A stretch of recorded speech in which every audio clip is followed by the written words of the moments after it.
Smart Business Coaching listener, setelah stop beberapa menit ya, ada waktu untuk jeda. Ternyata ini juga perlu dilakukan di bisnis ya. Dan ini yang akan menjadi pembahasan kita sore hari ini, smart listener. Kami kembali mengajak Anda yang ingin bergabung di 0811671008. Kalau Anda yang berbagi cerita seputar kondisi bisnis Anda juga boleh, sharing-sharing sama konten di sini juga boleh gitu ya. Apa yang Anda alami 3 bulan belakang ini, dan seperti apa Anda melihat waktu yang ke depan ini, apa yang akan Anda lakukan ya. Oke, baik. Stop, ini mungkin langsung aja Coach. Stop itu selain mungkin secara kebenarannya itu haknya berhenti, apanya?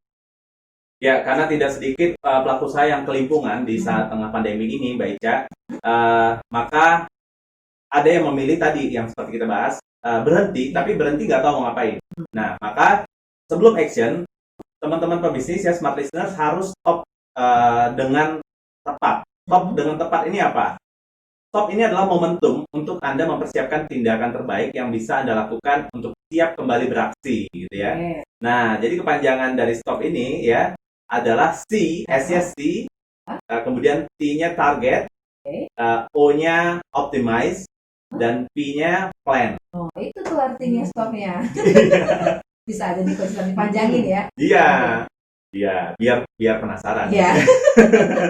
Ya, intinya teman-teman pebisnis dan smart listener kan yang menjalankan bisnis maunya yang praktis baik. Nah, makanya dengan kita buat akronim atau singkatan tadi stop ya, maka akan memudahkan untuk ingat gitu ya.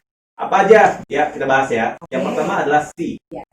Silakan Anda teman-teman pebisnis dan smart listeners, Anda lihat permasalahan apa saja yang saat ini Anda hadapi dan apa yang Anda harus lakukan untuk menyelesaikan masalah Anda demi mencapai tujuan. Nah, gimana caranya, Mbak Ica? Pertama, evaluasi aktivitas kunci bisnis. Evaluasi aktivitas kunci bisnis, ya. Evaluasi aktivitas kunci bisnis Anda. Jadi, periksa keuangan bisnis Anda. Tidak ada yang bisa memastikan kapan wabah virus corona ini akan berakhir, tapi selama wabah ini belum berujung, niscaya kondisi perekonomian belum kembali normal. Ya. Hal itu bisa memengaruhi kelangsungan bisnis gitu ya. Nah, seperti yang tadi kita bahas, banyak yang berhenti juga. Gitu. Jadi, lakukan pengecekan mendalam terhadap kondisi keuangan bisnis. Yang selanjutnya, yang kedua, salah satu hal penting yang perlu Anda periksa adalah kondisi likuiditas atau cash on hand. Ya, seberapa besar, seberapa banyak cash di tangan. Coba hitung beberapa besar tingkat likuiditas usaha. Sampai berapa lama Anda mampu menghidupi bisnis dalam situasi ini tanpa pemasukan. Nah, seperti yang kita tahu, ada yang berhenti gitu ya, tapi nggak bisa serta-merta memberhentikan karyawan gitu ya. Nah, akhirnya kan dirumahkan, tapi tetap diberikan gajinya walaupun dengan jumlah yang tidak sama gitu ya. Nah, kemudian kemarin tuh kan THR ya, di situ iya tetap jalan gitu ya. Nah, ini yang sangat-sangat teman-teman pebisnis harus bisa stop ya untuk bisa evaluasi dan analisa bisnis Anda. Nah, kemudian lihat juga peluang bisnis yang relevan dengan bisnis Anda. Jangan berhenti, aduh produk kita paling bagus, produk kita paling oke. Coba nih ya, dengan adanya kondisi ini, teman-teman pebisnis bisa mengkombinasikan ya, smart listeners bisa mengkombinasikan apa sih peluang-peluang yang ada di tengah kondisi pandemi. Nah, saat pertengahan bulan Maret kemarin kan sudah beragam ya respon pebisnis tadi udah aku sampaikan. Ada yang freezing, ada yang opportunity seeker, ada yang adaptif. Nah, ini penting banget. Anda berada di mana gitu ya. Kalau yang adaptif ya udah, ini udah dia riding the wave ya, udah aman ya. Nah, yang opportunity seeker perhatikan ya, hati-hati dalam berinvestasi. Pastikan investasinya untuk Anda itu bisa juga membantu bisnis Anda gitu ya, seperti yang adaptif tadi. Jadi jangan langsung pivot atau pivot itu mengganti bisnis model 100%, akhirnya bisnis yang lama itu terbengkalai. Dan kan ada cost juga. Nah, ya ini benar-benar hati-hati. Dan untuk yang freezing sampai sekarang ya, aku tahu ada beberapa pengusaha ya yang sampai saat ini nggak tahu mau ngapain, diam diri dulu lah, mantap ya katanya, makan tabungan gitu.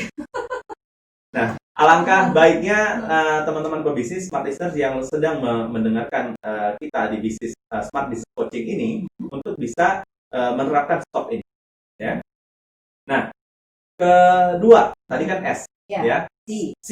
Yang kedua, target. Set kembali goals apa atau hasil apa yang diinginkan, Mbak Ica. Ya, walaupun situasi sedang sulit. Coach, ngapain kita set target lagi gitu ya? Ini kita udah bisa jualan aja udah bagus. Oh, no, ya. Teman-teman pebisnis, smart listeners, itu kan kalau sudah membangun timnya, ya, membangun organisasinya, harus punya smart goals, gitu ya. Sehingga benar-benar bisa dikontrol. Gitu. Kalau semuanya gotong royong nggak genah gitu ya, nggak ada aturannya, Anda nggak bisa kontrol prosesnya gitu ya. Jadi retargeting goals bisnis Anda. Jadi set kembali target goals ya, apakah itu jumlah pelanggan, jumlah omset gitu. Retargeting, set kembali ya target goals. Kemudian apa purpose of life? Nah, ini banyak teman-teman yang levelnya kalau kita bahas dulu nih ya, identitas pebisnis, ada yang pedagang, pebisnis, entrepreneur. Baik, Ica masih ingat? Iya, tiga tahap ya. Tahap ya. 3 klasifikasi ya, pelaku usaha. Ya. Nah, teman-teman pebisnis yang mau dengar lagi ya, silakan di YouTube. Bisa di YouTube ya, kita kemarin sempat share ya. Ya, itu edisi awal tuh. Iya, ya silakan cek YouTube dan subscribe ya. Coach Isan punya juga. Oke. Nah, apa purpose of life atau tujuan utama dalam hidup? Nah, teman-teman pebisnis, smart listeners yang saat ini mungkin belum mementingkan visi apalah ya, visi misi apalah gitu. Yang penting jualan. No, ya teman-teman, kalau cuma memikirkan jangka pendek ya itu boleh-boleh saja. Tapi kalau terkait hal ini, maka beberapa pebisnis yang harus lihat adalah mereka bisa termotivasi karena visinya. Jadi sudah set visinya jangka panjang gitu. Dan percaya visinya bisa dicapai ya. Visi nggak berubah ya, visi akan memotivasi, menginspirasi, dan juga kalau di drop ya, diturunkan menjadi misi dan value, itu tim ya, khususnya karyawan-karyawan itu bisa termotivasi juga sehingga tergerak bareng-bareng karena Anda butuh resource yang cukup efektif ya. Nah, ini apa purpose, tujuan utama Anda dan bisnis Anda? Temukan. Ini pertanyaan dalam. Ya, kalau teman-teman lihat di edisi yang sebelumnya, episode yang lalu itu ada bahas level fokus. Itu apa kebutuhan kita terhadap bisnis ini, apa keinginan kita terhadap bisnis ini, ya, apa impian kita terhadap bisnis ini, apa passion kita ya dalam melaksanakan menjalankan bisnis ini ya. Ada yang udah bisa autopilot tapi dia masih turun ke bawah karena passion. Ya. Apa purpose of life, tujuan hidup. Ya, kenapa Anda hadir di muka bumi? Begitu juga bisnis ya. Kenapa bisnis Anda ini harus dipertahankan, diperjuangkan? Nah, harus ada tujuan utamanya. Nah, kemudian tanya juga komitmen tim Anda. Jadi bersama tim hadapi pandemi ini ya, Anda sebagai pemimpin harus bisa jadi true leader. True leader ini adalah orang-orang yang memiliki leadership yang baik dan mampu memotivasi timnya. Nah, jadi mereka akan memotivasi tim mereka untuk terus semangat, berjuang, dan punya kreativitas untuk memajukan perusahaan di tengah kondisi pandemi. Nah, ini teman-teman butuhkan sekali ya.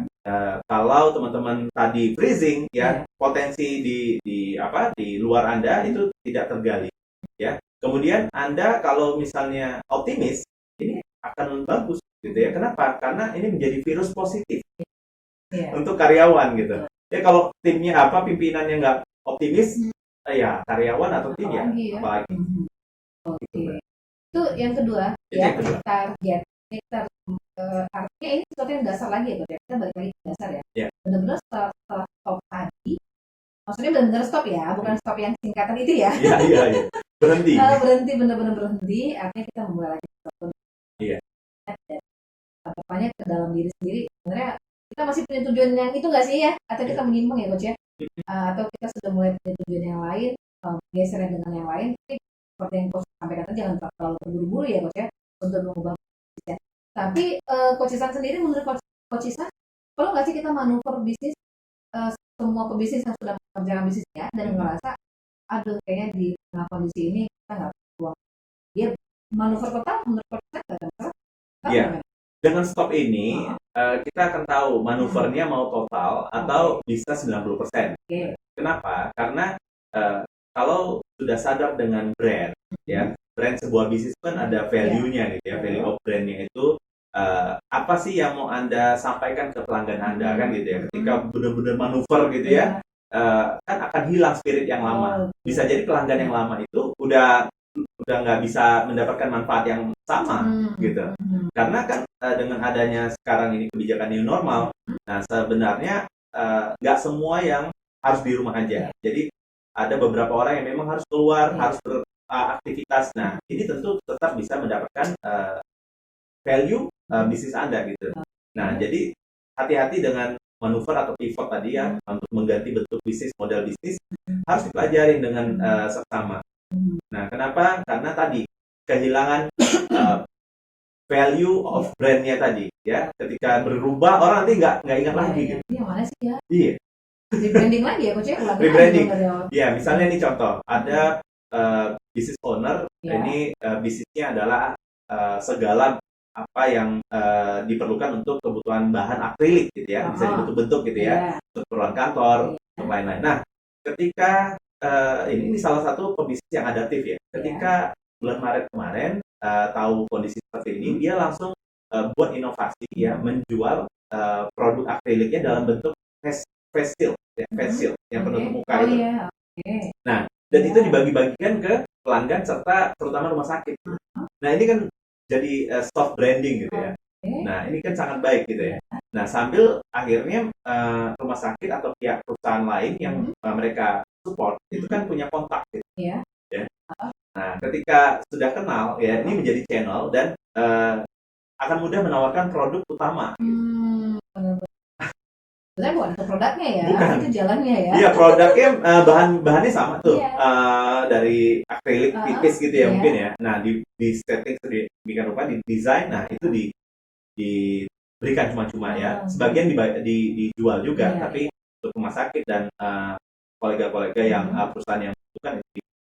Dan juga mereka buat pegangan akrilik ya, bentuknya gimana ya untuk mijit-mijit mesin ATM ya, atau buka pintu gitu. Langsung ya coach Iya, tidak langsung bersentuhan dengan tangan. Nah, itu bahan akrilik juga. Jadi menarik. Jadi mereka sangat nikmati gelombangnya. Nah, inilah tipe pebisnis yang adaptif ya. Kalau ditanya omset ya ini juga gitu ya, flat lah ya, bisa bertahan aja bagus, bisa gaji karyawan, operasional itu udah struktur banget. Nah, tapi ya itu dia semangatnya itu. Ya, kenapa mereka yang punya purpose of life, punya visi bisnis dan diri itu akan lebih mudah bisa terus. Ada juga usaha kuliner. Ya bayangin ya, 2 bulan sebelum ini kan, wow, masih itu luar biasa ya. Luar biasa. Kalau usahanya belum besar, ya mungkin akan relatif lebih mudah ya, karena kan operasionalnya nggak gede ya. Mereka bisa pakai jasa kurir gitu ya, online gitu ya, gampang lah. Yang udah karyawannya 5.000 se-Indonesia gitu ya. Nah, itu ada yang sharing sama coach ya, pengusaha yang akhirnya menutup 90% outlet ya, dan 10%-nya itu dijalankan dengan kreativitas karyawan yang mereka itu bilang kami nggak usah digaji. Ya, kita akan dapat bagi hasil dari sini gitu ya. Jadi ada outlet yang masih bagus cash flow-nya. Nah, mereka inisiatif sendiri. Nah, itu bagus ya. Tapi ada juga di luar sana ya, pengusaha lain gitu dengan bisnis yang lain dibuat begitu ya, nyolong gitu. Nah, ini apa yang membuat beda? Ini nyolong maksudnya kok ya dibiarin karena karyawannya itu inisiatif. Tapi nggak dan dapat keuntungan mungkin ya, akhirnya mau nggak mau ambil gitu kan, karena keuntungan yang ini sampai ya itu nyolong ya, nyolong uang kas gitu. Nah, ini makanya hati-hati. Apa yang membuat beda? Budaya. Yang membuat beda adalah value, culture. Nah, di sini yang penting sekali, begitu teman-teman pebisnis sudah mulai bisnis walaupun kecil, belum besar, ya mulailah dengan yang pernah kita sampaikan ya di edisi-edisi sebelumnya. Silakan 4 PR untuk membangun, mendesain bisnis Anda tumbuh konsisten ya. apalagi proses sukses tadi ya, suka proses ya. Iya, suka proses. Dan mengetahui dengan benar-benar ya identitas pebisnis, ya ada klasifikasi identitas pelaku usaha, ada pedagang, pebisnis, entrepreneur. Nah ini konsekuensi macam-macam, Anda bisa pelajari semua. Ya semua udah ada polanya. Dan tinggal Anda bisa menentukan Anda mau dikenang sebagai apa sih. Nah, ketika bisnis Anda sudah tiada, ketika Anda sudah tiada, bisnis Anda tetap bisa diwariskan. Gitu. Oke, ini terlalu ini sebenarnya topik ini kita bahas dalam itu di edisi-edisi perdana ya Coach ya. Program yang berlangsung. Jadi kalau Anda penasaran sama listener, Anda boleh bongkar lagi deh ya file-file YouTube kita atau Coach Ihsan juga bisa ya dari Facebook ya Coach ya. Bisa dibongkar lagi kan ya? Bisa dari YouTube-nya Coach Ihsan. Dari YouTube. Oh ya, Coach spasi Ihsan. Nanti Anda akan ketemu sama topik-topik kita di edisi-edisi sebelum hari ini ya. Oke, itu tadi sudah ada C sama target. Ada O sama P. Iya, itu belum. Boleh. Kita akan bahas setelah break. Kami akan kembali untuk Anda saja. Maka pastikan